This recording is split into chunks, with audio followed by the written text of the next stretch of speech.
નમસ્કાર, હું છું પ્રિયા અને તમે જોઈ રહ્યા છો જનતા કી જાણકારી ન્યૂઝ। નજર કરીએ આજના સમાચાર। સાંતલપુરના 15 વર્ષથી નાસ્તા ફરતા ચોરીના આરોપીનો અંત। રાધનપુર નાયબ પોલીસ અધિક્ષકની એસ્કોન્ડર સ્ક્વોડની કડક કાર્યવાહી। ગોધરા બસ સ્ટેન્ડ પરથી આરોપીને ઝડપી પાડ્યો। 2010ના 2 ગંભીર ચોરીના ગુનામાં વોન્ટેડ ભૂપતસિંહ ઉર્ફે કલસિંહ નાયક પોલીસ સકંજામાં। ટીમની ટેકનિકલ સર્વેલન્સ, જૂની ફાઇલોના વિશ્લેષણ અને ચોક્કસ બાતમીથી સફળ ઓપરેશન। BNSS હેઠળ બાકી વોરંટના આધારે કાયદેસર અટકાયત, રાધનપુર લાવી કાર્યવાહી શરૂ। વર્ષોથી ખોટા નામે ફરાર રહેતા આરોપીને સ્ક્વોડની સતર્કતા અને ઘેરાવ વચ્ચે કાબૂમાં લીધો। PSI HV ચૌધરી અને ટીમની આ ચુસ્ત કામગીરીથી જૂના કેસોમાં નવી ગતિ।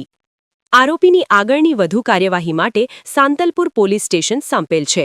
રિપોર્ટ અનિલ રામાનુજ, રાધનપુર।